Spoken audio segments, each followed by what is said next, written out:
بہت عجیب واقعہ سنانے جا رہا ہوں, سنیں گے نا سب انشاءاللہ.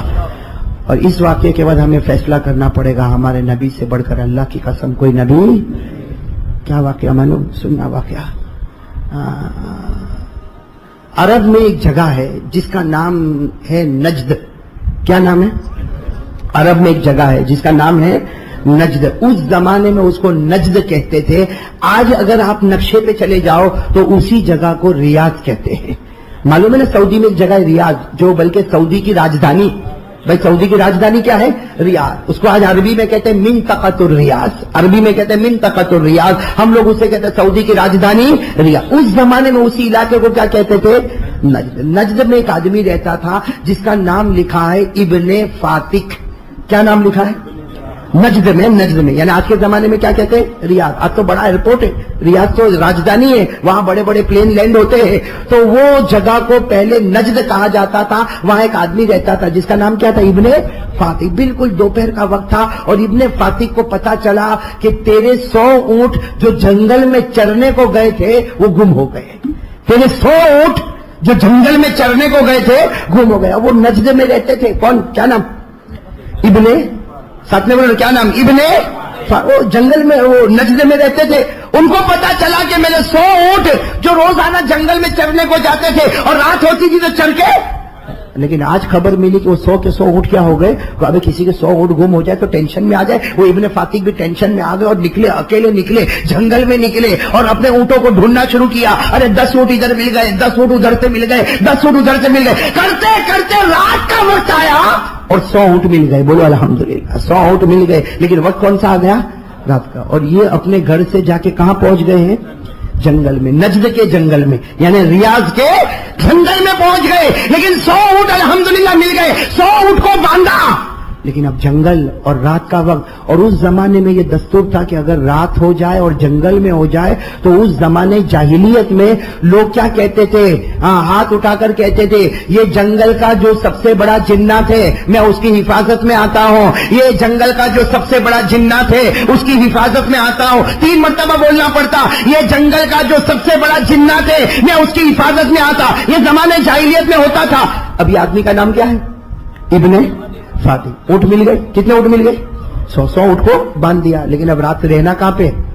جنگل میں. تو یہ دعا مانگنا ضروری ہے. اس زمانے کا دستور یہ دعا مانگنا ہے. انہوں نے ہاتھ اٹھا کر دعا مانگی, اعوذ بعزیز ھذا الوادی من الجن, اعوذ بعزیز ھذا الوادی من الجن, اعوذ بعزیز ھذا الوادی من الجن. یہ ابن فاتک نے اپنے 100 اونٹوں کو باندھا اور زمانے جاہلیت کے دستور کے مطابق انہوں نے ہاتھ اٹھا کر کہا یہ جنگل کا جو سب سے بڑا جنات میں اس کی حفاظت میں آ گیا, میں اس کی حفاظت میں آ گیا. میں نے اپنے آپ کو جنگل کے بڑے جنات کی حفاظت میں دے دیا. یہ جو زمانے جاہلیت کا قاعدہ تھا اس کے مطابق 100 اونٹ کو باندھا اور یہ دعا, جیسے دعا مانگی آ گیا. کون؟ اس جنگل کا جو سب سے بڑا جنات تھا, لمبا چوڑا ہٹا کٹا. اب یہ کون تھے؟ ابن فاتک نے جب دیکھا تو گھبرا کر کیا کہا, میں نے اپنے آپ کو تیری حفاظت میں دیا, ملاقات کے لیے نہیں بلایا. بھائی میں تو زمانے جاہلیت میں ہم ایسا کرتے ہیں کہ ہم جنات کی حفاظت میں اپنے آپ کو دے دیتے. میں نے تیری حفاظت میں اپنے آپ کو دے دیا, لیکن تو سامنے آ گیا. وہ جنات لمبا چوڑا کیا کہا معلوم؟ پہلے میرا نام سن. کیا کہا میرا؟ تو ابن فاتک, ارے بھائی آدمی تو اتنا سا ہوگا, کتنی ہائٹ ہوگی؟ اور جنات کی ہائٹ کہاں سے کہا ہوگی؟ ابن فاتک نے کہا بتاؤ. کہا میرا نام عمرو بن اسال. کیا نام بتایا؟ عمرو بن اسال. اور کہا یہ پورے جنگل کے جناتوں کا میں سب سے بڑا سردار, میں تجھے سبق سکھانے آیا ہوں. اوہو, سبق سکھانے آیا. ابن فاتک تو کانپنے لگے کہ میں نے تو اپنے آپ کو تیری حفاظت میں دے دیا اور تو مجھے سبق سکھانے آیا. اور جنات عمرو, اس کی آواز گرجدار آواز میں کہا ہاں میں تجھے سبق سکھانے آیا اس لیے کہ تو اپنے آپ کو میری حفاظت میں دیتا. یہ غلط ہے. حفاظت میں دینا ہو تو پیدا کرنے والے کی حفاظت میں دے دے. کیا کہا؟ کہا پیدا کرنے والے کی حفاظت میں اپنے آپ کو دے دے, اس لیے کہ میرے نبی محمد نے ہم کو یہی سکھایا ہے. بولو سبحان اللہ. میرے نبی محمد نے ہم کو. تو یہ ابن فاتک تو نجد کے رہنے والے, کہا کون خدا؟ اپنے آپ کو کس کی حفاظت میں دو؟ کہہ دو سبحان اللہ، کہہ دو سبحان اللہ۔ وہ جنات نے پڑھنا شروع کیا، تو اپنے آپ کو میری حفاظت میں مت دے، کس کی حفاظت میں دے؟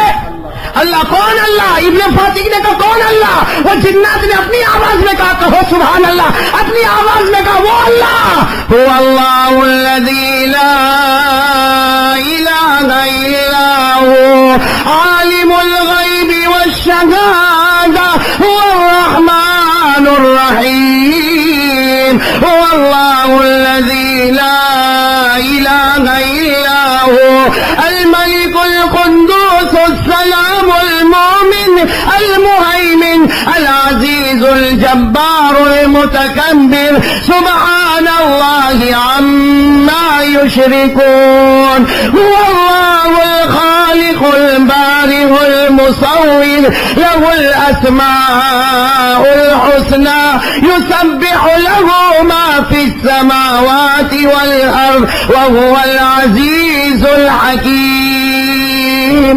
کا اس خدا کی حفاظت میں اپنے آپ کو دے دے۔ ابن فاتح نے 3 آیتیں سنی، کس کی زبانی؟ بولو بولو، کس کی زبانی؟ جنات کا نام عامر بن اسال۔ جب یہ 3 آیتیں سنی ابن فاتح کہنے لگے سمجھ گیا میں اپنے آپ کو، اگرچہ تو کتنا بھی لمبا چوڑا، ابن فاتح نے ہمت سے کہا تو کتنا ہی لمبا چوڑا ہوگا، لیکن میں نے بھی فیصلہ کر لیا اپنے آپ کو تیرے نہیں، تو نے جو آیتیں پڑھی ہے اس خدا کی حفاظت میں نے اپنے آپ کو دے دیا۔ اب وہ کیا کہتا جنات؟ کہتا جنات کا نام عمر، کیا کہا جنات نے؟ کہا مدینے میں محمد ہے، نجد میں، یہ لوگ نجد میں۔ تو جنات کیا کہتا؟ اے ابن فاتح تو اللہ کی توحید پر آ گیا، لیکن اب سن مدینے میں محمد ہے، میں قسم کھا کر کہتا جا کر ان کے ہاتھ پر ایمان قبول کر لے ورنہ خدا تجھے جہنمی بنا دے گا۔ ابن فاتح نے ایک بات تو مان لی کہ نہیں مان لی کہ اپنے آپ کو تیری حفاظت میں نہیں، کس کی حفاظت میں دیتا؟ اور دوسری بات وہ جنات نے کہا جاؤ اب بھی جاؤ، مدینہ جاؤ، نجد میں ہو، یہاں سے بہت دور ہے مدینہ، جاؤ مدینہ جاؤ اور مدینے جا کر نبی کے ہاتھ پر ایمان قبول کرو، ورنہ یاد رکھنا اگر نبی کے ہاتھ پر ایمان قبول نہیں کیا تو تم جہنمی بن جاؤ گے۔ تو ابن فاتح نے کیا کہا؟ یہ بات بھی میں مانوں گا، لیکن پہلے میرے اونٹوں کو تو گھر پہ پہنچا دوں، بھائی صبح ہوگی میں اونٹوں کو گھر پہنچاؤں گا، اس کے بعد مدینہ جاؤں گا اور محمد کے ہاتھ پر ایمان قبول کروں گا۔ اور جنات نے کہا صبح ہونے تک موت آ گئی تو بھروسہ کیا زندگی کا؟ صبح ہونے تک موت آ گئی تو بغیر ایمان کے جاؤ گے، جہنمی بنو گے۔ تو کہا میرے اونٹوں کا کیا کرو؟ اور جنات نے کہا میرے حوالے کر دے، تھوڑی دیر میں تیرے گھر تک پہنچا دوں گا، تیرے گھر تک پہنچا دوں گا اور تو ایک اونٹ کو لے لے اور مدینے کی طرف روانہ ہو جا۔ وہ ابن فاتح کہتے اللہ کی قسم میں نے ایک اونٹ کو لیا۔ وہ ابن فاتح کہتے معلوم نہیں میرے دل میں کیسے نبی کی محبت آ گئی، وہ جنات نے کیسے پیاری باتیں کہی۔ وہ ابن فاتح کہتے ہیں میں اونٹ پر بیٹھا، بولو کس پر؟ ابن فاتح فرماتے میں اونٹ پر بیٹھا اور میں نے اونٹ کو چلانا شروع کیا۔ ابن فاتح فرماتے میں اونٹ کو چلا کر لے کر گیا، میں مدینہ منورہ میں پہنچ گیا، مسجد نبوی کے پاس آ گیا۔ ابن فاتح کہتے جمعہ کا دن تھا۔ کون سا دن تھا؟ ابن فاتح کہتے میں تو نیا آدمی بھائی، نجد کا رہنے والا، میں کہاں پر آ گیا؟ مدینہ۔ میرے کو کوئی پہچانتا نہیں، میں کسی کو پہچانتا، لیکن کہتے میں مسجد کے پاس آ گیا۔ ابن فاتح کہتے جمعہ کا دن تھا، جمعہ کی نماز ہو گئی، سب لوگ مسجد سے نکل رہے تھے۔ ابن فاتح کہتے میں بھی ایک کونے میں کھڑا ہو گیا، اس لیے سب لوگ مسجد سے نکل رہے تھے۔ ابن فاتح کہتے ایک صحابی میرے پاس دوڑتے آئے اور آ کر مجھے کہا تمہارا نام ابن فاتح؟ ہاں ابن فاتح کہتے اچانک ایک صحابی میرے پاس آئے، مجھے کہا تمہارا نام ابن فاتح؟ ابن فاتح کہتے ہاں میرا نام ابن فاتح، مگر تمہارا نام کیا؟ کہا میرا نام حضرت ابو ذر۔ بولو کون حضرت؟ تو ابن فاتح نے کہا تم مجھے کیسے پہچانتے؟ ابو ذر نے کہا میں تمہیں پہچانتا نہیں، معلوم نہیں تم کہاں سے آئے، لیکن اللہ کے رسول نے تمہارا نام دے کر مجھے باہر بھیجا ہے۔ اللہ کے رسول مسجد میں ہے، تمہارا نام دے کر باہر بھیجا اور یہ کہا کہ مسجد کے کنارے پر ایک آدمی اونٹ لے کر کھڑا ہے، اسے لے کر میرے پاس آ جاؤ۔ ابن فاتح کہتے میں حیران ہو گیا کہ میرا نام بھی ان کو معلوم ہے۔ ابن فاتح کہتے جیسے میں اندر گیا میرے آقا محمد رسول اللہ پر نظر پڑی، میرے نبی نے کہا آ جا ابن فاتح، آ جا، میری امت کے انسانوں نے انسانوں کو ہدایت دی، لیکن میری امت کے جنات بھی انسان کو ہدایت دیتے ہیں، میری امت کے جنات بھی انسان کو ہدایت دیتے ہیں۔ آ جا ابن فاتح کہتے میں قریب گیا، میرے نبی نے اپنا ہاتھ اپنے سامنے رکھا، میں نے اپنا ہاتھ نبی کے ہاتھ پر رکھا اور میں نے کلمہ پڑھا اشہدو ان لا الہ الا اللہ و اشہدو ان محمد رسول اللہ۔ ابن فاتح کہتے میں اتنا رویا نبی کو دیکھ کر میں اتنا رویا، میں نے گلے لگ گیا۔ لیکن ابن فاتح کہتے مجھے دو باتیں ابھی بھی یاد ہے۔ میرے نبی نے کہا ابن فاتح اونٹوں کی فکر مت کرنا، تیرے گھر پر پہنچ گئے ہیں۔ اونٹوں کی فکر مت کرنا، وہ امر نے، وہ جنات نے اونٹوں کو تیرے گھر پر پہنچا دیا اور سلامتی کے ساتھ پہنچا دیا۔ اور دوسری بات ابن فاتح کہتے میرے نبی کا ہاتھ میرے ہاتھ پر تھا، کلمہ پڑھ لیا، میری محبت پیدا کر لے، جب میں جنت میں جاؤں گا تجھے بھی ساتھ میں جنت میں لے کر جاؤں گا۔ یہ ہو گئے حضرت ابن فاتح رضی اللہ تعالیٰ عنہ۔ یہ کہتے اللہ کے رسول میں تو ابھی ایمان لایا اور میں آپ سے محبت کروں گا، آپ مجھے جنت میں لے کر جائیں گے، اللہ کے رسول نے فرمایا ابن فاتح تجھے اکیلے نہیں، قیامت تک آنے والا کوئی بھی مجھ سے سچی محبت کرے گا، میں اکیلا جنت میں نہیں جاؤں گا، اسے ساتھ میں لے کر جنت میں جاؤں گا۔ میرے دوستو میں بات ختم کرنے جا رہا ہوں اور یہی آپ سے کہنے کے لیے آیا ہوں، جو نبی سے محبت کرتا وہ نبی کے ساتھ جنت میں کون کون تیار ہے میرے دوستو؟ اب ہاتھ اوپر کرے، وہ والا ہاتھ نہیں جو شروع میں اوپر کیا تھا، ہاتھ نیچے رکھو بھائی ماشاءاللہ۔ محبت کریں گے نا انشاءاللہ۔ اب محبت کا مطلب کیا؟ وہ شروع میں نے آیت کریمہ پڑھی۔ محبت کا مطلب ہے نبی کہے یہ کرنا تو وہ کرنا فرض، نبی کہے نہیں کرنا تو نہیں کرنا فرض۔ میرے دوستو نبی کی ہر بات پہ عمل کرنے والا یہی محبت کرنے والا ہے، باقی جو نبی کی بات پہ عمل نہ کرے اور محبت بولے، کہے کچھ کرے کچھ، اللہ کہتا وہ منافق ہے جسے موت کے وقت کلمہ بھی نصیب نہیں ہوگا۔ میں منافق کس کو کہتے ہیں؟ منافق سنا ہوگا نا آپ نے، ایک ہوتا مسلمان، ایک ہوتا ہے کافر۔ معلوم جو اللہ کو مانے وہ مسلمان، نبی کو مانے وہ مسلمان، جو اللہ کو نہ مانے نبی کو نہ مانے وہ، لیکن اس کے بیچ میں بٹوین ٹو مومن اینڈ کافر، اس کے بیچ میں منافق۔ منافق کس کو کہتے ہیں؟ جو سب سے خطرناک ہے، جو بولتا ہے کچھ کرتا ہے کچھ، بولتا ہے میں نبی سے محبت کرتا اور نبی کے چہرے کو توڑتا، بولتا ہے میں نبی سے محبت کرتا اور نبی کے کپڑے کو پھاڑتا، آپ کہتے ہو گے نبی کا کپڑا کس نے پھاڑا؟ ہاں یہاں بیٹھے پھاڑنے والے، جن کی پیجامہ ٹخنوں کے نیچے ہے اس نے نبی پاک کے کپڑے کی توہین کی کہ نہیں کی؟ ہمارے نبی نے فرمایا قیامت تک آنے والا میرا امتی مرد اس کی پیجامہ ٹخنوں کے اوپر ہوگی۔ آج اگر ہماری اور آپ کی پیجامہ ٹخنوں کے نیچے ہے، مطلب ہے نہ اس کو نبی کا چہرہ پسند آیا نہ نبی کے کپڑے پسند آئے، تو بولے کچھ اور کرے کچھ، یہ منافق ہے۔ اور منافق اتنا خطرناک ہے کہ ہمارے نبی نے فرمایا منافق سے بچنا، اللہ جب جہنم کو جلائے گا تو سب سے آخری جہنم میں اللہ منافق کو پٹک ڈالے گا۔ اللہ میری اور آپ کی حفاظت فرمائے۔ تو میرے دوستوں میں بات ختم کروں اس سے پہلے یہ ضروری ہے کہ ہم سب محبت میں آ جائیں۔ کریں گے بھائی محبت کریں گے؟ کون کون تیار ہے بالکل پکی بات کرے تو میں ایک حدیث سنا دوں بھائی، کریں گے محبت کریں گے انشاءاللہ۔ میرے دوستو کرو محبت کرو، اللہ کی قسم میرے دوستو، نبی، میں آخری بات آپ کو کہہ رہا ہوں، نبی سے محبت کرو۔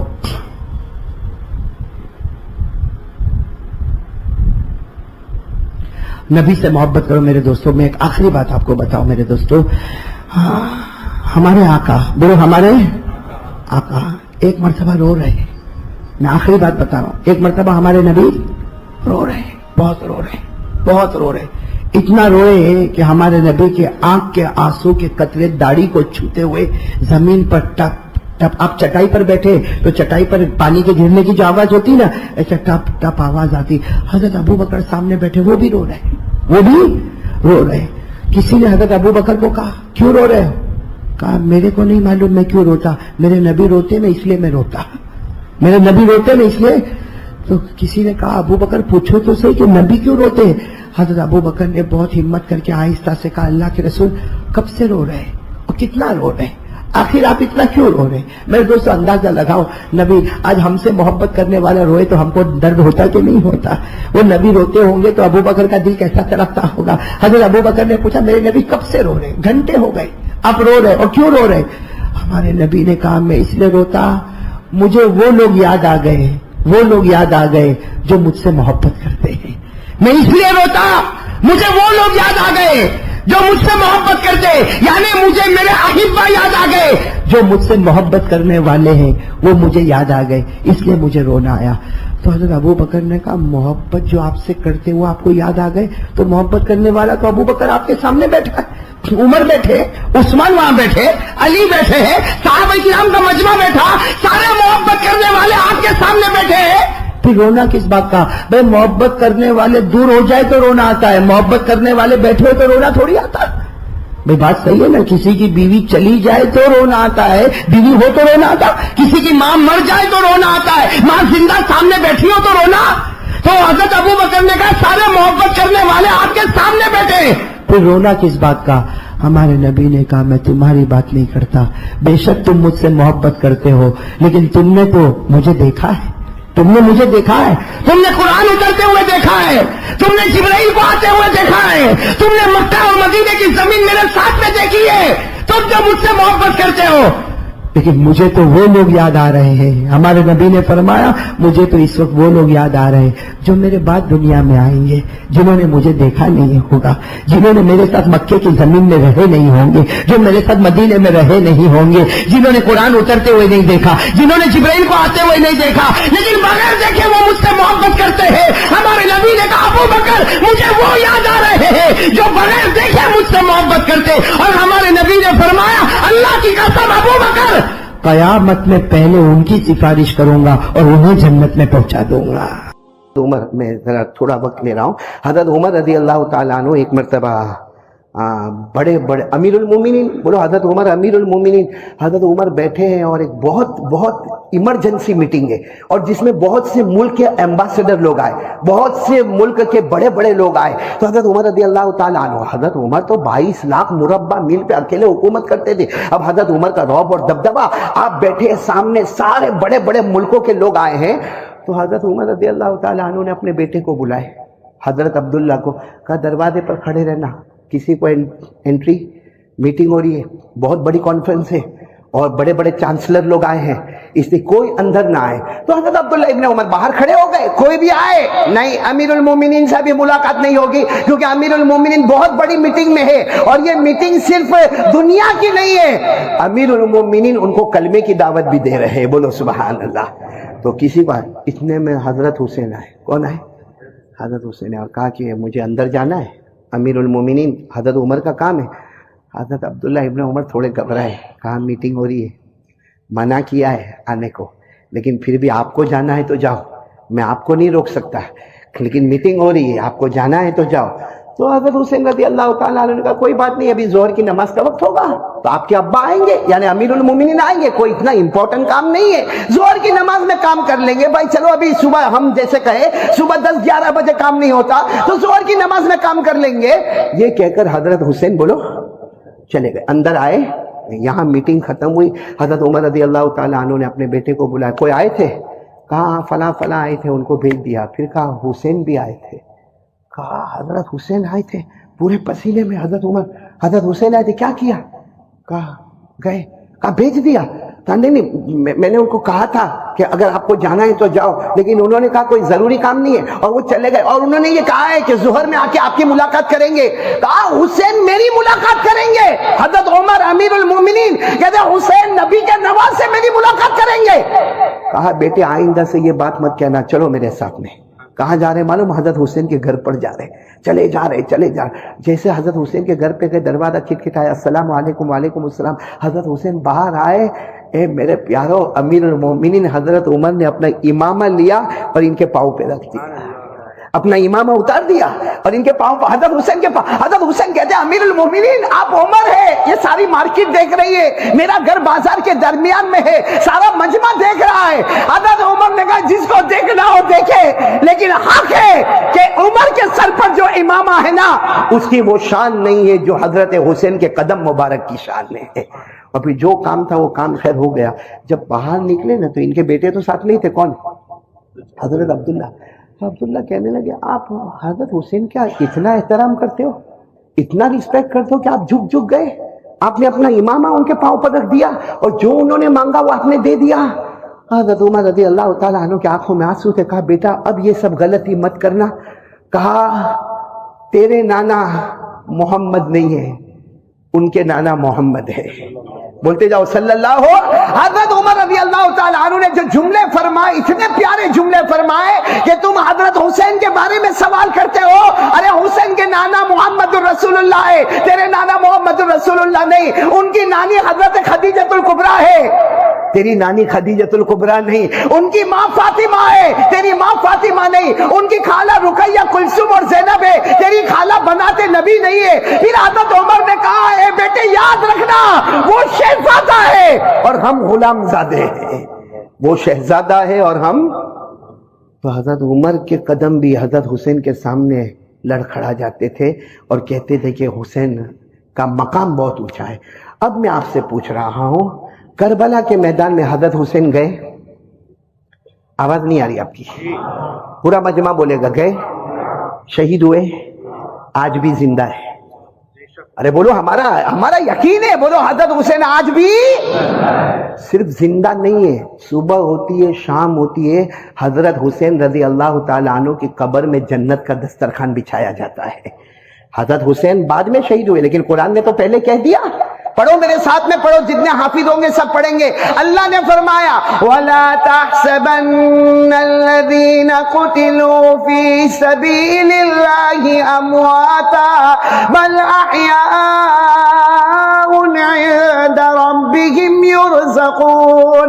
اللہ تبارک و تعالیٰ فرماتے جو میرے راستے میں شہید ہو اسے مردہ مت کہنا، وہ زندہ ہے اور صبح شام ان کی قبر میں جنت کا دسترخوان بچھایا جاتا ہے. پورا مجمع بولے گا حسین سے محبت کرتے تھے، کرتے ہیں اور کرتے رہ جاتے تھے اور کہتے تھے کہ حسین کا مقام بہت اونچا ہے. اب میں آپ سے پوچھ رہا ہوں، کربلا کے میدان میں حضرت حسین گئے؟ آواز نہیں آ رہی آپ کی، پورا مجمع بولے گا گئے؟ شہید ہوئے؟ آج بھی زندہ ہے. ارے بولو، ہمارا یقین ہے. بولو حضرت حسین آج بھی صرف زندہ نہیں ہے، صبح ہوتی ہے، شام ہوتی ہے، حضرت حسین رضی اللہ تعالیٰ عنہ کی قبر میں جنت کا دسترخوان بچھایا جاتا ہے. حضرت حسین بعد میں شہید ہوئے، لیکن قرآن نے تو پہلے کہہ دیا. پڑھو میرے ساتھ میں پڑھو، جتنے حافظ ہوں گے سب پڑھیں گے. اللہ نے فرمایا وَلَا تَحْسَبَنَّ الَّذِينَ قُتِلُوا فِي سَبِيلِ اللَّهِ أَمْوَاتًا بَلْ أَحْيَاءٌ عِندَ رَبِّهِمْ يُرْزَقُونَ. اللہ تبارک و تعالیٰ فرماتے جو میرے راستے میں شہید ہو اسے مردہ مت کہنا، وہ زندہ ہے اور صبح شام ان کی قبر میں جنت کا دسترخوان بچھایا جاتا ہے. پورا مجمع بولے گا حسین سے محبت کرتے تھے، کرتے ہیں اور کرتے. یہاں کتنے تھے سامنے؟ اور مقابلہ کیسا ہوتا تھا معلوم ہے آپ کو؟ احمد آباد والوں آپ کو سمجھاؤ، وہاں سے آواز آتی تھی آپ کا ایک بھیجو، یہاں سے ایک جائے، 1,20,000 ٹوٹ پڑے، ٹکڑے ٹکڑے ہو جائے. لیکن میرے دوستو، آج میری بھی اولاد ہے، آپ کی بھی اولاد ہے. اللہ نہ کرے کبھی خبر ملتی ہے کہ بیٹے کا ایکسیڈنٹ ہوا، یا کبھی خبر ملتی ہے کہ بیٹے کو کوئی لے گیا، ہم کو برداشت ہوتا؟ حالانکہ بیٹا شرابی بھی ہو سکتا ہے، جواری بھی ہو سکتا ہے، کبابی بھی ہو سکتا ہے، بلکہ بیٹا ہو سکتا ہے اپنی بیوی کے ساتھ الگ ہو گیا ہے، اب ماں باپ سے اس کا کوئی تعلق نہیں ہے، پھر بھی اس باپ کو رات کو 12 بجے پتا چلے کہ میرے بیٹے کا ایکسیڈنٹ ہوا. بتاؤ وہ باپ روئے گا کہ نہیں روئے گا؟ یہاں حضرت حسین تھے جن کو اپنے بچے سے بہت محبت تھی، لیکن وہ وقت آتا ہے، جمعہ سے پہلے کی بات کر رہا ہوں، جمعہ کے بعد کی بات پھر کر رہا ہوں. جمعہ سے پہلے حضرت حسین رضی اللہ تعالیٰ عنہ نے اعلان کیا، اور میرے بڑے بیٹے علی اکبر اب جاؤ میدان میں جاؤ.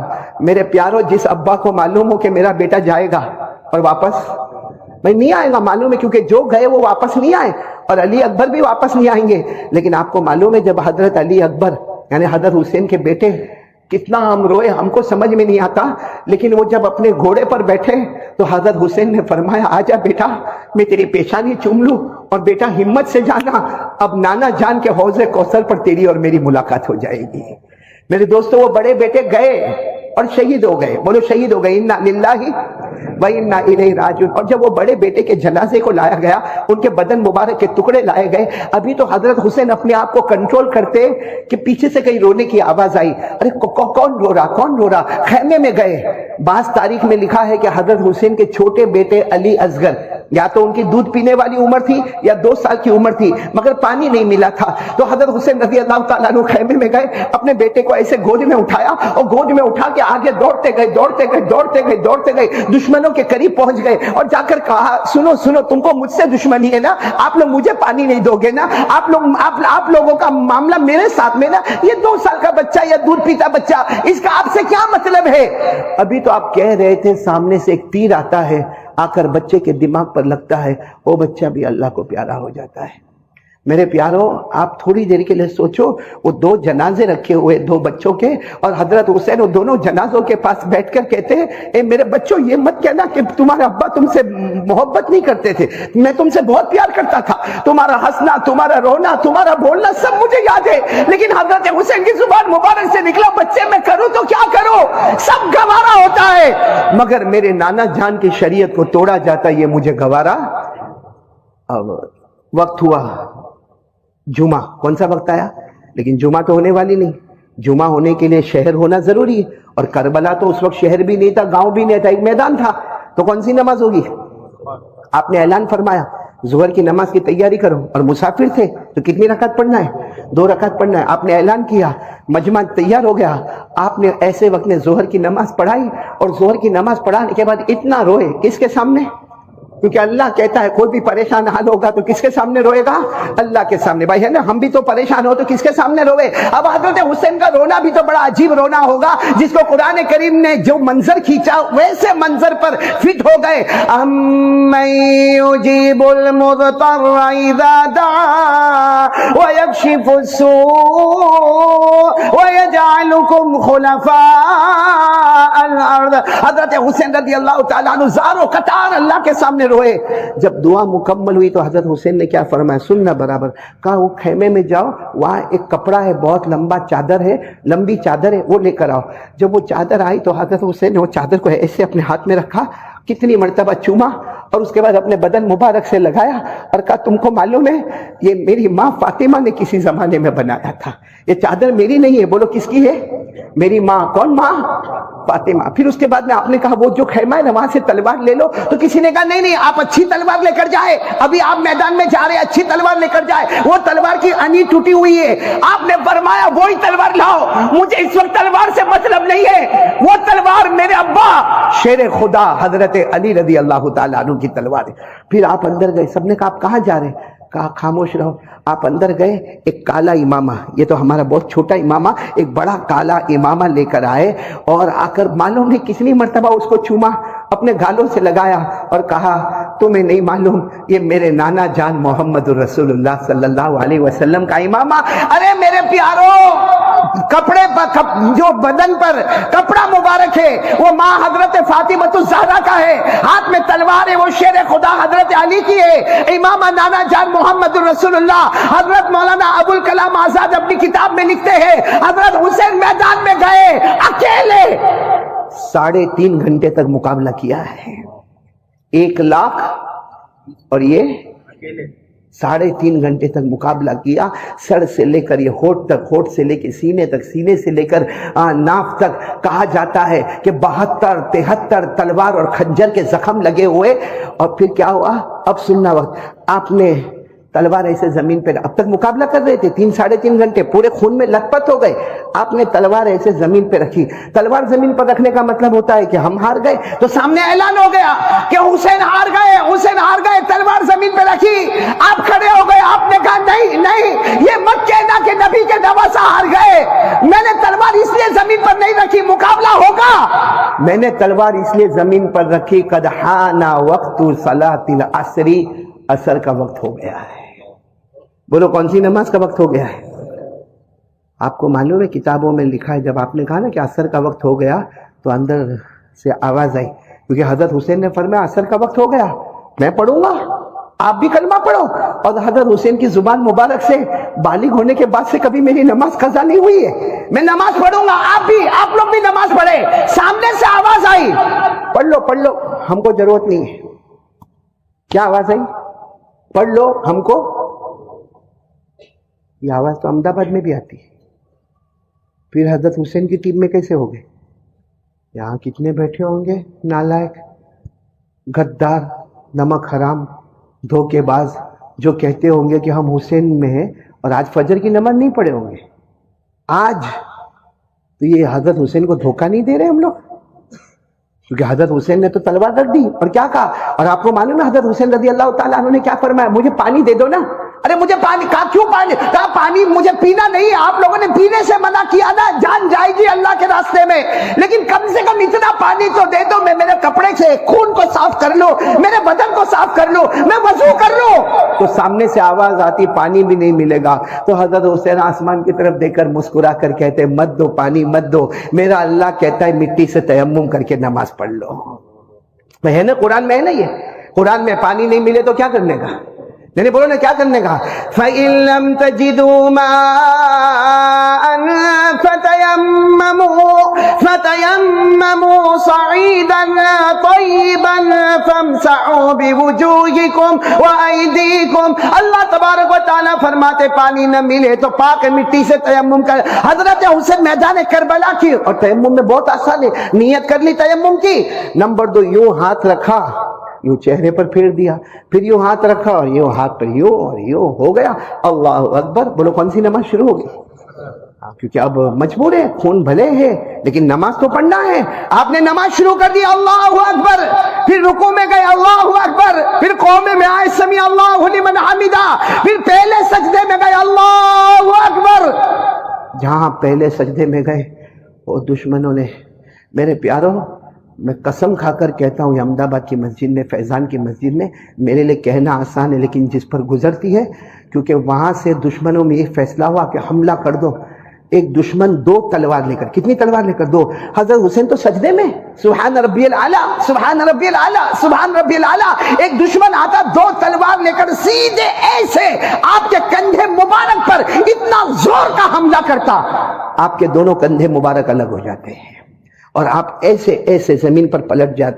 جیسے آپ زمین پر ایسے سیدھے ہوتے ہیں، ایک دوسرا دشمن معلوم نہیں کیسا لوہا لے کر آتا، اور وہ لوہا کتنی مرتبہ آپ کے سینے پر مارتا، اتنی مرتبہ آپ کے سینے پر مارتا. پھر تیسرا دشمن شیمر نام کا آتا، جو آپ کے پورے چہرے کو اور آپ کی گردن مبارک کو الگ کرتا اور اپنے تلوار کی نوک کے اوپر آپ کے چہرے کو رکھتا اور یوں تلوار کو اوپر اٹھاتا اور کہتا دیکھو حسین کی گردن ہمارے پاس آ گئی، ہاں حسین قتل ہو گئے، ہم جیت گئے. ارے خیمے میں سے ایک جوان کی آواز آتی ہے، اے شیمر اللہ کا دشمن، تم جیتے نہیں ہو، ہمارے حضرت حسین زندہ تھے تب بھی چہرہ اوپر تھا، آج شہید ہو گئے پھر بھی چہرہ اوپر نظر آتا ہے. میرے پیاروں اور بھی بہت لمبا واقعہ ہے، آگے کیا ہوا وقت نہیں ہے، صرف اتنا میں آپ سے پوچھنا چاہتا ہوں، حضرت حسین نے جان دے دی؟ ہاں یا نہیں؟ بولو دی. کیا کہہ کر گئے؟ نبی کا نواسہ جان دے سکتا مگر نماز کو قضا. تو ہم کس کے ساتھ ہیں؟ حضرت حسین کے ساتھ. نہیں ہم حضرت حسین. اچھا میرے کو یہ بتاؤ حضرت حسین جنتی تھے کہ نہیں؟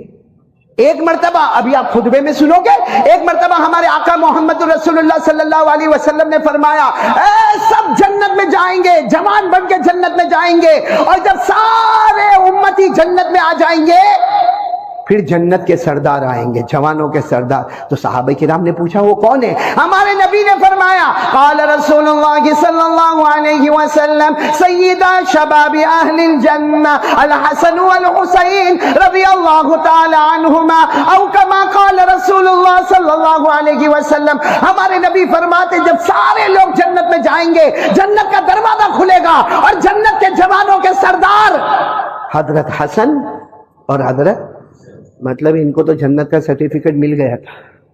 بولو نا مل گیا تھا. اور کوئی مجھے پوچھے کہ حضرت حسین کون ہے، میں جواب دیتا ہوں اگر آپ کو حضرت حسین کے بارے میں معلوم کرنا ہو تو یاد رکھو جن کے بدن مبارک میں گھیسا دوڑتی تھی تو حضرت فاطمہ الزہرا کی، جن کے بدن میں لہو دوڑتا تھا تو شیر خدا حضرت علی کا. وہ جنت کے جوانوں کے سردار تھے، وہ جنت کے پھول تھے، وہ جنت کی خوشبو تھی. اور میرے پیاروں کہہ دو کہ حضرت حسین کے سر پر پرورش کا ہاتھ تھا تو نانا جان محمد الرسول اللہ اتنی اچھی سرٹیفکیٹ والے کہتے جان دے دی مگر نماز کو. ہمارے پاس کوئی سرٹیفکیٹ جنت کا تو پھر بے شرموں کی طرف فجر کیوں چھوڑتے ہو؟ نہیں کیوں؟ ایک نے مجھے ابھی کہا, ابھی میں وہاں تھا انڈور میں, مجھے کہا مولانا ہم تو حضرت حسین کو مانتے ہیں. میں نے کہا کم بخت چہرے پہ داڑھی نہیں اور حسین کو مانتے. پب جی پہ رہتا ہے, پب جی پہ موبائل میں زنا ہوتا ہے, موبائل میں چوری ہوتی ہے, موبائل میں جوا کھیلا جاتا ہے, موبائل میں گیم کھیلی جاتی ہے. ارے میرے دوستوں, مسواک کی جگہ موبائل کا استعمال ہوتا ہے, قرآن کو اٹھاتا نہیں ہے موبائل کا استعمال ہوتا ہے, نماز پڑھتا نہیں ہے موبائل کا استعمال ہوتا ہے. میرے پیاروں, ہمارے گھروں میں طلاق ہوتی ہے نا تو اس کی وجہ موبائل ہے. ہمارے گھر میں ماں کے چہرے پہ تماچا مارا جاتا ہے, اس کی وجہ موبائل ہے. ہمارے گھر سے باپ کو, بوڑھے باپ کو نکالا جاتا ہے, اس کی وجہ موبائل ہے. اور پھر کہتا ہم حضرت حسین کی جماعت میں. دھوکہ دیتے ہیں احمد آباد والے سب کو. چہرے پہ داڑھی نہیں, حسینی بن گئے. جیب میں مسواک نہیں, حسینی بن گئے. فجر کی نماز کے جنازے اٹھے اور حسینی بن گئے. آپ موبائل میں آدھی رات کو 2 بجے ننگی عورتوں کو دیکھنا, ناچنا, گانا, حسینی بن گئے. بتاؤ نا یہ کون سا. اور میں تو ایک بات کہتا ہوں قاری صاحب, چلو آج تک ہم نے بیوی کو دھوکہ دیا, بچے کو دھوکہ دیا, اب نبی کے نواسے رہ گئے تھے دھوکہ دینے کے لیے. کیا بگاڑا تھا انہوں نے ہمارا, کیا بگاڑا تھا انہوں نے ہمارا. آرام سے کہتا حسین کا دامن نہیں چھوڑیں گے, تو اللہ کا بندہ داڑھی کہاں ہے. ارے تو کہتا میں حسین کا دامن نہیں چھوڑیں گے تو فجر کی نماز کہاں ہے. ارے حضرت حسین کا دامن نہیں چھوڑیں گے تو 24 گھنٹے میں قرآن کتنا پڑھا. ارے حضرت حسین کا دامن نہیں چھوڑیں گے تو زبان پر ماں بہن کی گالیاں کیسے آئی. پورے کربلا کے میدان میں حضرت حسین نے گالی دی.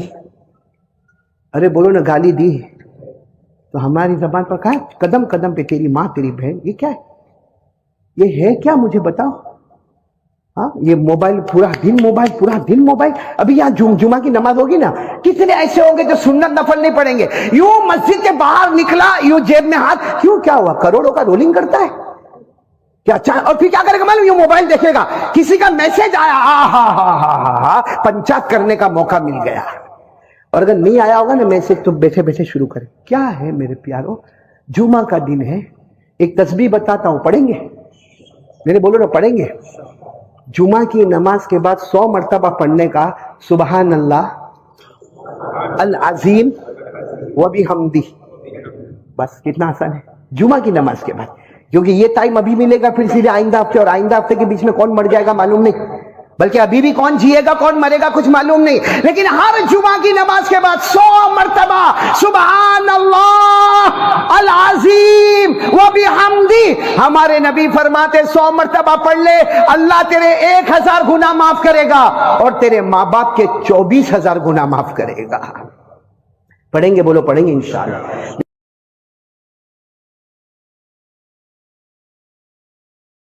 میں ایک واقعہ سناؤں آپ کو, بہت پیارا واقعہ. ایک مرتبہ جناب نبی کریم صلی اللہ علیہ وسلم تشریف فرمائے, سب سننا, اللہ کے رسول پاک صلی اللہ علیہ وسلم تشریف فرمائے, صحابہ کرام کا مجمع بیٹھا. اتنے میں ایک دیہاتی آئے. دیہاتی سمجھتے ہو نا, بدوی, عربی, یعنی دیہات کے رہنے والے. اب وہ دیہات کے رہنے والوں کے اندر وہ رسپیکٹ, وہ ڈسپلین, وہ ادب, وہ سب تو ہوتا نہیں. اب وہ آئے اور پورے مجمع کو چیرتے چیرتے چیرتے سیدھے ہمارے آقا صلی اللہ علیہ وسلم کے پاس بیٹھ گئے. حالانکہ قاعدہ یہ کہ جب مجمع بیٹھا ہو تو پھلانگنا نہیں چاہیے, اور اگر پھلانگنا ہو تو اطلاع کرے کہ بھائی تھوڑا راستہ دے دے, بھائی تھوڑا راستہ دے دے, تھوڑا راستہ دے دے. وہ سیدھے پھلانگتے پھلانگتے پھلانگتے اللہ کے رسول پاک صلی اللہ علیہ وسلم کے پاس بیٹھ گئے. ہمارے نبی کو معلوم ہے دیہاتی ہے, بدوی ہے, عربی ہے, ان کو یہ رسپیکٹ اور یہ ادب معلوم نہیں, لیکن وہ سیدھے آئے اور سلام کیا. ہمارے آقا صلی اللہ علیہ وسلم نے سلام کا جواب دیا, اور انہوں نے ایک سوال پوچھا, بہت پیارا سوال پوچھا. کہا کہ این اللہ, اللہ کہاں ہے, اللہ کا. سارے صحابہ کا گوئے کان کھڑے ہو گئے کہ اتنا عجیب و غریب سوال, اللہ کہاں ہے. اور پھر انہوں نے, وہ دیہاتی نے کیا سوال پوچھا, اللہ کہاں ہے, اہو قریب فنناجیہ ام ہوا بعید فننادیہ. کہا اللہ کہاں ہے. ہمارے آقا صلی اللہ علیہ وسلم کو سوال پوچھ رہے اللہ کہاں ہے. اور پھر وہ دیہاتی کہتے ہیں اگر اللہ قریب ہے نا تو میں آہستہ آہستہ اللہ سے بات کروں. بھائی قریب والوں سے زور سے بات کرنے کی ضرورت نہیں, میں آہستہ آہستہ اللہ اللہ یا ربنا آتنا فی الدنیا حسنہ, آہستہ آہستہ. اور اگر میرا اللہ بہت دور ہے تو میں زور زور سے دعا مانگوں ربنا آتنا فی الدنیا حسنہ، تو اللہ قریب ہے تو میں آہستہ آہستہ بات کروں، اللہ دور ہے تو میں زور زور سے پکار پکار کے چلا چلا کے باتیں کروں۔ ہمارے آقا صلی اللہ علیہ وسلم نے کوئی جواب نہیں دیا، کیونکہ سوال ہی ایسا عجیب و غریب تھا کہ اللہ کہاں ہے، قریب ہے تو آہستہ بات کروں، دور ہے تو بلند آواز سے بات کروں۔ ہمارے آقا صلی اللہ علیہ وسلم نے کوئی جواب نہیں دیا۔ حضرت جبرائیل آئے اور آ کر کہا اللہ کے رسول کیا معاملہ کیا ہے؟ اللہ کے رسول نے فرمایا یہ سوال پوچھ رہے کہ اللہ کہاں ہے، قریب ہے تو آہستہ بات کرے اور اگر دور ہے تو بلند آواز سے بات کرے۔ حضرت جبرائیل نے فرمایا اللہ جواب دے چکا۔ بولو اللہ جواب۔ اور کون سی آیت کریمہ آئی؟ جو سورہ بقرہ میں آج بھی وہ آیت کریمہ ہے، جن کو یاد ہو یہاں مردوں میں میرے ساتھ پڑھے، عورتیں اپنے دل میں پڑھے۔ اللہ نے جواب دے دیا وَإِذَا سَأَلَكَ عِبَادِي عَنِّي فَإِنِّي قَرِيبٌ۔ اللہ تبارک و تعالیٰ نے فرمایا یہ آنے والے سوال پوچھ رہے ہیں کہ اللہ قریب ہے تو ہم آہستہ آہستہ بات کریں، اللہ دور ہے تو ہم زور زور سے پکار پکار کے بات کریں۔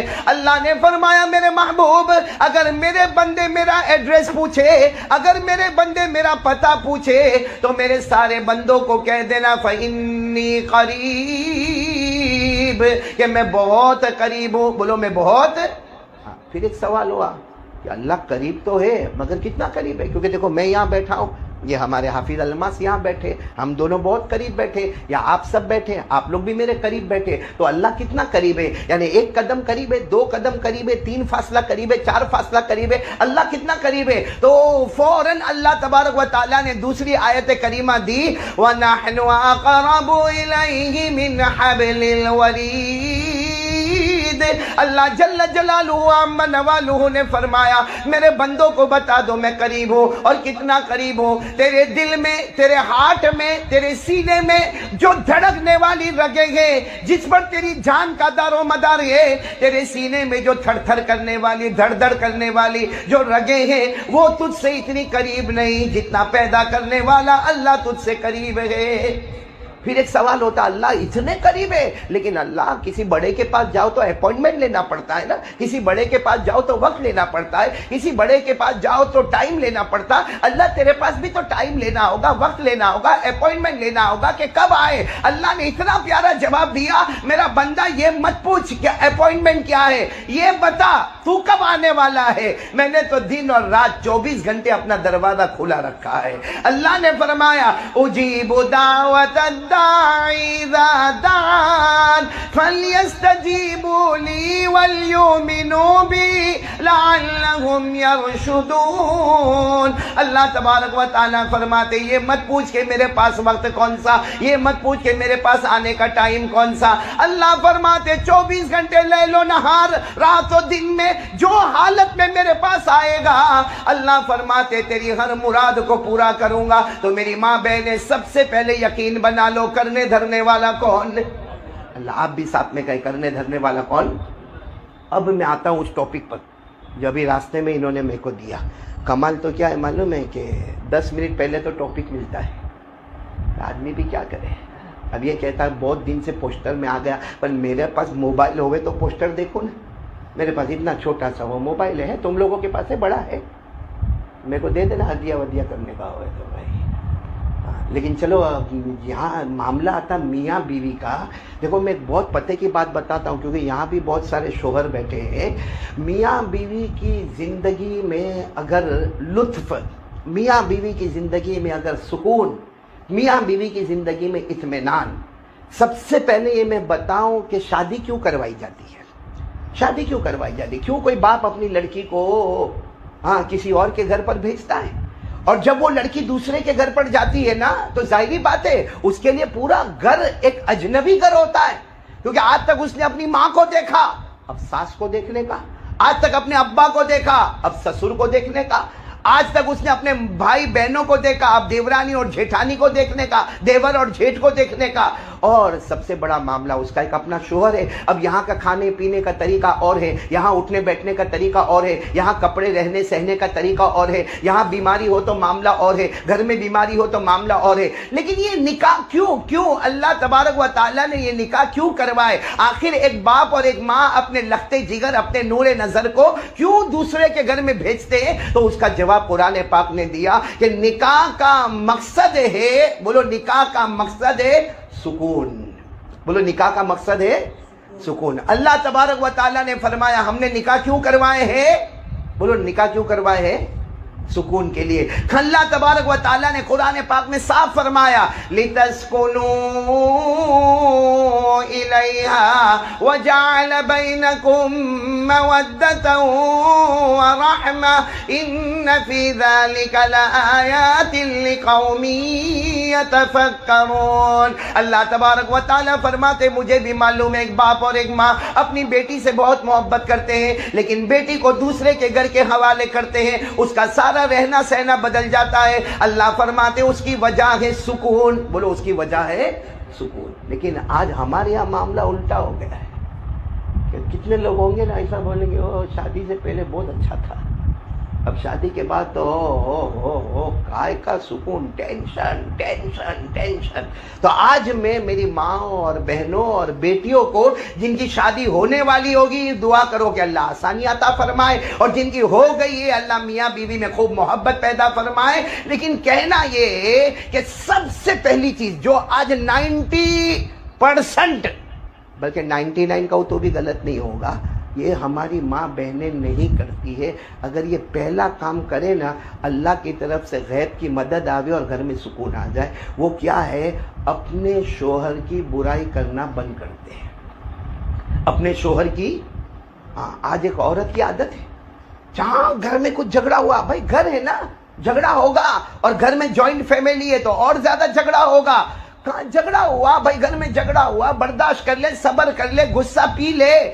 باقی جا کے پڑوسن کو جا کے کہنے کا میرا ہسبینڈ ایسا ہے, کسی اور کو فون کر کے اپنی سہیلی کو بولنے کا میرا ہسبینڈ ایسا ہے, اپنی ماں کو جا کے کہنے کا میرا ہسبینڈ ایسا ہے, اپنے باپ کو جا کے بولنے کا میرا شوہر ایسا ہے, اپنے بھائیوں کو جا کے بولنے کا کہ میرا شوہر ایسا ہے. یعنی غیبت کرنا حرام, پیٹھ پیچھے کسی کی برائی کرنا حرام. اور میں یہ نہیں کہتا کہ وہ عورت جھوٹ بولتی ہے, وہ جو اپنی سہیلی کو اپنے شوہر کے بارے میں بتاتی ہے وہ صحیح ہے, وہ اپنی ماں کو جو اپنے شوہر کے بارے میں بتاتی وہ صحیح ہے, وہ جو اپنے بھائی کو اپنے ہسبینڈ کے بارے میں بتاتی وہ صحیح ہے. لیکن اس کا نام غیبت ہے, اور غیبت کرنا عام لوگوں کی حرام ہے. تو وہ شوہر جس کو اللہ نے تیرا سرتاج بنایا ہے اس کی غیبت کرنا کیسے جائز ہوگا؟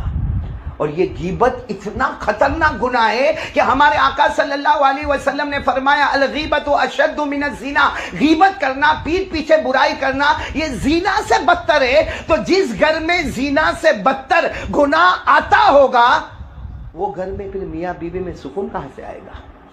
میں آپ کو ایک بات بتاؤں کہ اگر شوہر کی بھول ہے, بھول ہے یقیناً ہے, کیونکہ جو عورت کہہ رہی ہے اپنی شکایت کر رہی ہے وہ عورت اپنی جگہ پر صحیح ہے, وہ اپنی سہیلی کو صحیح بتا رہی کہ میرا ہسبینڈ ایسا کرتا ہے, یا میرا ہسبینڈ کسی اور سے تعلق جوڑتا ہے, یا میرا ہسبینڈ موبائل پہ رہتا ہے, یا میرا ہسبینڈ کام دھندے پہ دھیان نہیں, وہ جو بتا رہی ہے وہ صحیح ہے. لیکن اتنے سارے لوگوں کو اپنے ہسبینڈ کی برائی کرنے سے بہتر یہ ہوتا کہ وہ ایک اللہ کو کہتی تو اللہ کام کر دیتا کہ نہیں کر دیتا.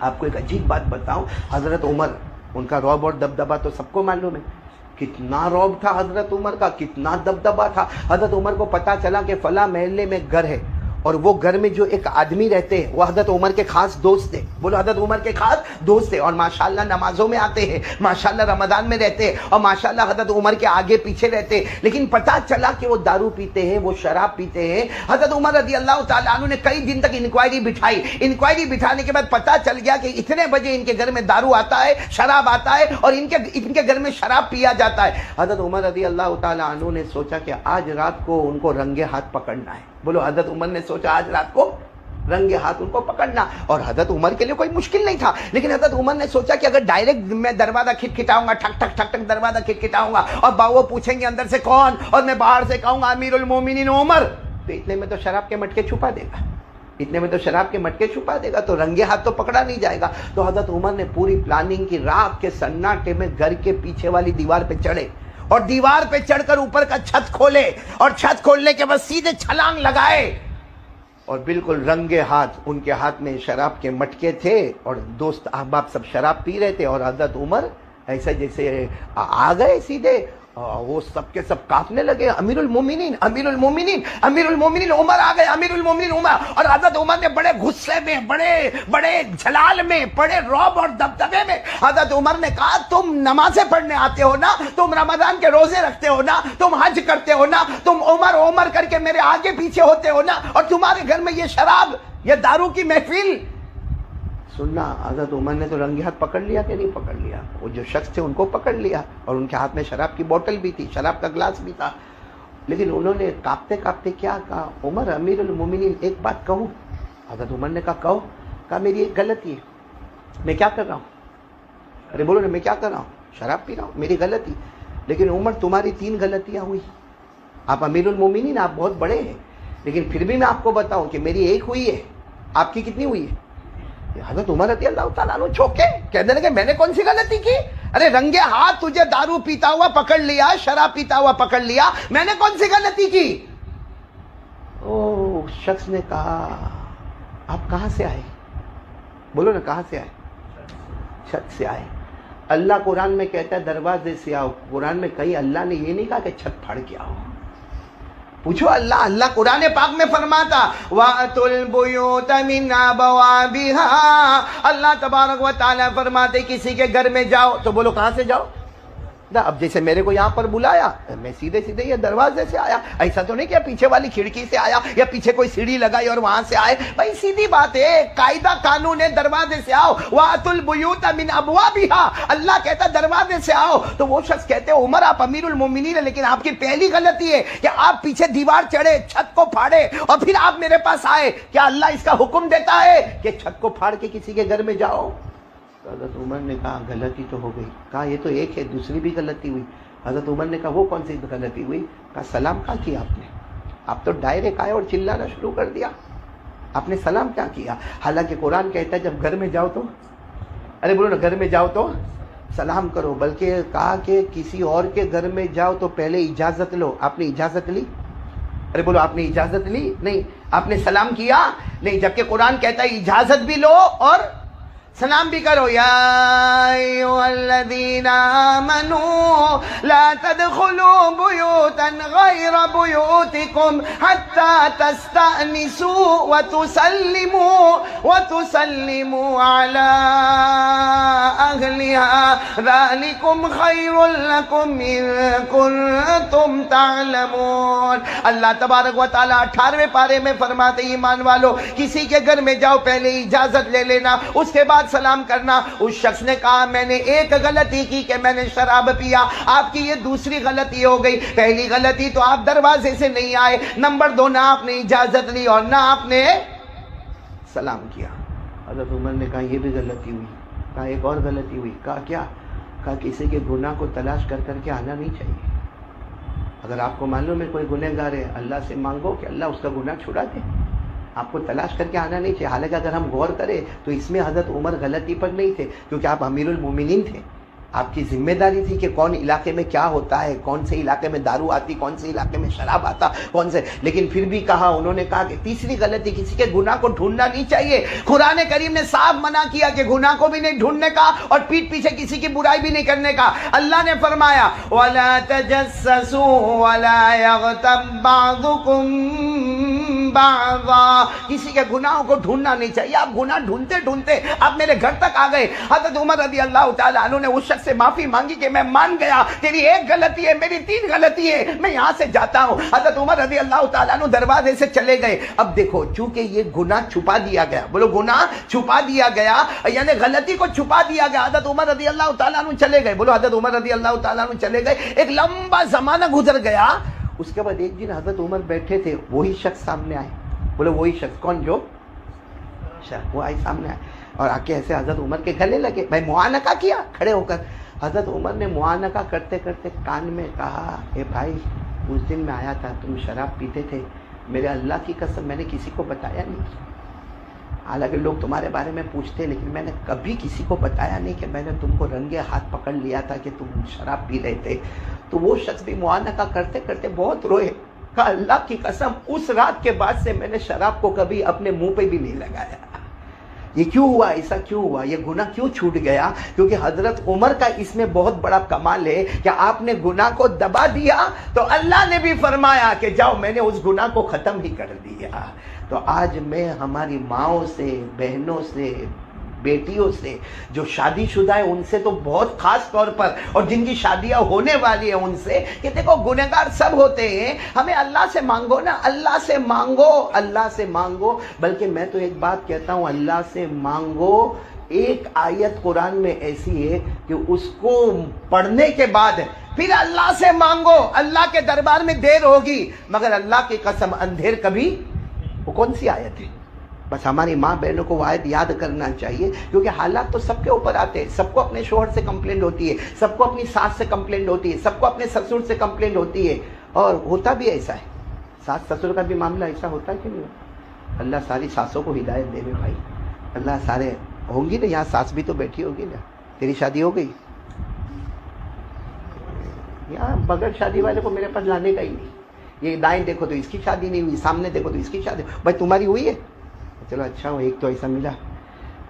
بھائی ایسے شادی والے بیٹھا کرو. ساس سسر کا معاملہ کیسا ہوتا معلوم؟ ابھی ایک کتاب میں نے پڑھا، بہت پیاری بات میں نے کتاب میں پڑھا کہ شوہر اگر چاہتا ہے کہ میں بیوی کا دل جیتوں، میں شوہر چاہتا ہے کہ میں بیوی کا، بہت آسان ہے، بہت آسان ہے. کیونکہ بیوی شاید مانگتی ہوگی بڑا موبائل، اور وہ موبائل لانے کی ہمارے اندر طاقت نہیں ہے. یا بیوی جو مانگتی ہوں گی، جو کپڑا مانگتی ہوں گی، وہ 15,000 20,000 کا ہوگا اور وہ ہمارے اندر طاقت نہیں. اتنا اچھی بات لکھی ہے کہ اگر بیوی کا دل جتنا ہونا، ہر شوہر کو معلوم ہے کہ میری بیوی کو کون سا کھانا پسند. جیسے کسی بیوی کو برگر پسند ہوگا تو کسی بیوی کو پاستا پسند ہوگا، تو کسی بیوی کو ڈوسا پسند ہوگا. آج کے زمانے میں کسی کو سینڈوچ پسند ہوگا، یا چلو نا کوئی بھی ہوٹل کی آئٹم پسند ہوگی. تو کیا کرنا چاہیے؟ شوہر ایک کام کرے، اس کو معلوم ہے جوائنٹ فیملی ہے، چپ چاپ آہستہ سے جب اپنے دفتر سے آوے، اپنے کام سے آوے، جو چیز بیوی کو پسند ہے اس کو اچھے طریقے سے چھپا کر لے کر آوے.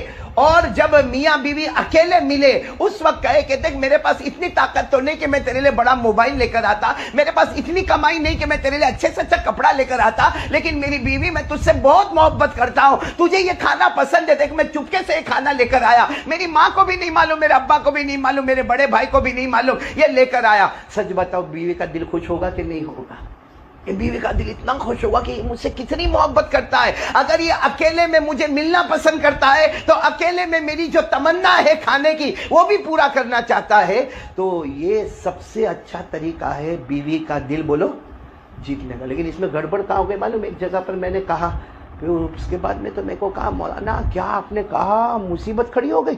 میں نے کہا کیا ہوا؟ کہا وہ میری بیوی کو برگر بہت پسند ہے. تو میں نے کہا کوئی بات نہیں، لے گیا ہوگا. اب برگر آیا کتنے کا ہوگا؟ 25 50 100 روپے کا. زیادہ سے زیادہ بڑی جگہ سے لیا ہوگا تو 200 روپے کا. کہا مولانا پیسے کی بات نہیں ہے، معاملہ یہ ہوا کہ رات کو میری بیوی برگر کھائی، میں نے بھی برگر کھایا، اور ہم نے باہر جو ڈسٹ بن تھا نا، ڈسٹ بن اس کے اندر ڈال دیا، وہ اس کا جو پٹھا آتا ہے نا وہ ڈال دیا. اور صبح میں میری ماں نے دیکھا اور ایسا لگا کہ آج ہی قیامت کھڑی ہو گئی. اللہ ہمارے ساس سسر کو بھی سمجھنے کی توفیق عطا فرمائے.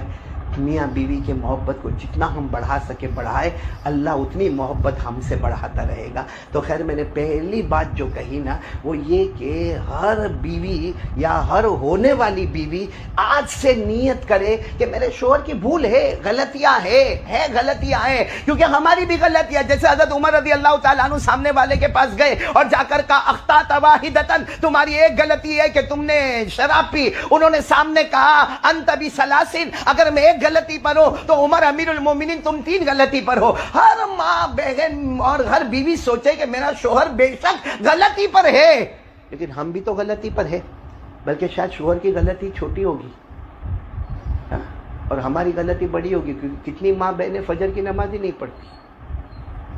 تو فجر کی نماز نہیں پڑھنا وہ بڑا گناہ ہے کہ شوہر کا موبائل پہ بزی ہونا بڑا گناہ ہے. ارے بولو نا آپ لوگ، کون سا گناہ بڑا ہے؟ کتنی ہماری مائیں بہنیں بیٹیاں ہوگی کئی دن ہو جاتے فجر کی نماز میں، اور دیکھ رہی ہے کہ میرا شوہر نماز میں جاتا ہے اور میرے گھر کے بڑے نماز میں جاتے ہیں، لیکن یہ عورت بستر سے نہیں اٹھتی، مطلب نہیں اٹھتی ہے، نماز نہیں پڑھتی، تو وہ شوہر اگر غلطی کرتا اس سے بڑا گناہ تو ہم کر رہے ہیں۔ اس لیے سب سے پہلا کام یہ ہے کہ اگر ہم بلکہ میں تو یہاں چونکہ مرد حضرات کا مجمع نہیں ہے، ورنہ میں کہتا کہ شوہر کو بھی چاہیے کہ بیوی کی غلطی کو کیا کرے، چھپا دے، اور بیوی کو بھی چاہیے کہ شوہر کی غلطی کو کیا کرے۔ اسی لیے اللہ نے میاں بیوی کے رشتے کو لباس کہا۔ اللہ نے میاں بیوی کے رشتے کو کیا کہا؟ لباس۔ لباس کیوں پہنتے بھائی؟ ہم سب نے کپڑا کیوں پہنا ہے؟ اسی لیے کپڑا پہنا ہے کہ ہمارا سطر چھپا رہے۔